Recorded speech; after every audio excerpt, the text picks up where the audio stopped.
Yeah, it's going to be a real straightforward case today. The angles are pretty simple for us to replicate. The area, it's confined to this small triangle, so it's going to be, pretty easy for us to be able to pack the grafts in and make him super happy with his hair.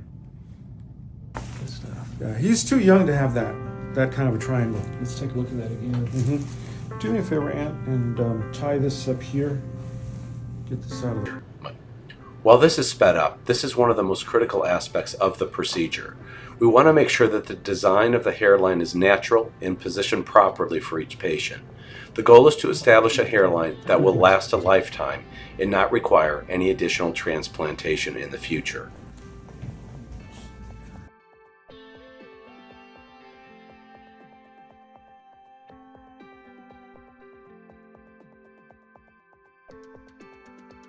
Hang in there for me. I know that you getting your hair shaved down to the skin is a little bit stressful to know, but Anthony pulled up your hair, and all that hair up above is going to lie back down, flap back down, and hide it. And so no one should be able to notice it at all.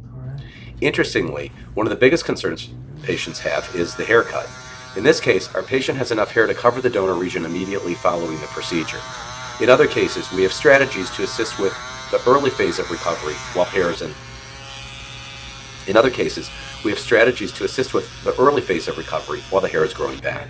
Face down here, face down. There we go. Now you can kick off your sandals. The next step is to lay down in a prone position, that is, on your stomach, where localization will occur. While this might look like it hurts, we use a tiny insulin-sized needle and numb the donor region up with lidocaine and epinephrine. This prevents much bleeding during the harvesting of the hair.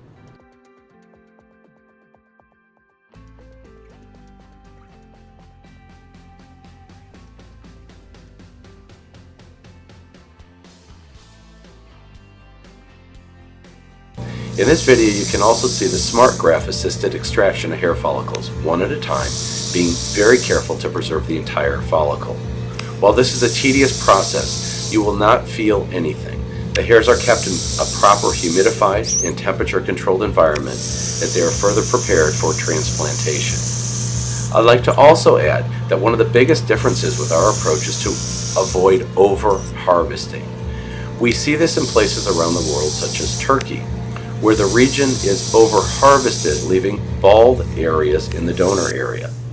The other issue that you can't see right away, but that we observe, is that these patients return from Turkey often having issues with future hair loss, as the donor grafts have been damaged, creating a major concern should patients desire more hair in the future. Once the donor hair has been harvested, we move to the recipient area. This is where the hair will be placed. The sites are made paying particular attention to the proper orientation and direction of the surrounding native hair.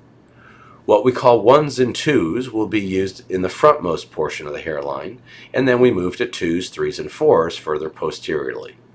These hairs will never fall out, so it's crucial that care is taken in terms of how they're placed.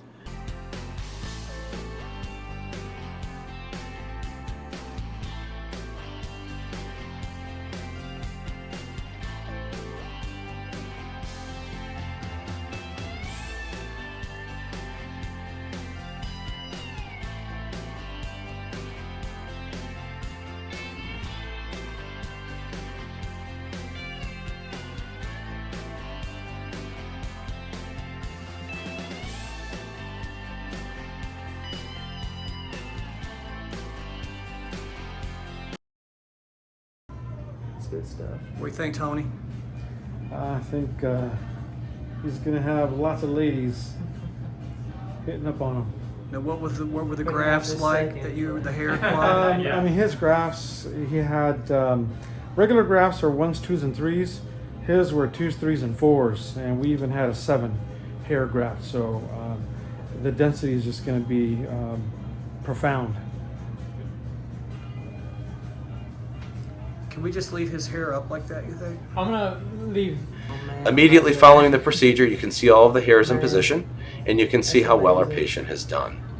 In the next videos, we will move to the recovery and what to expect.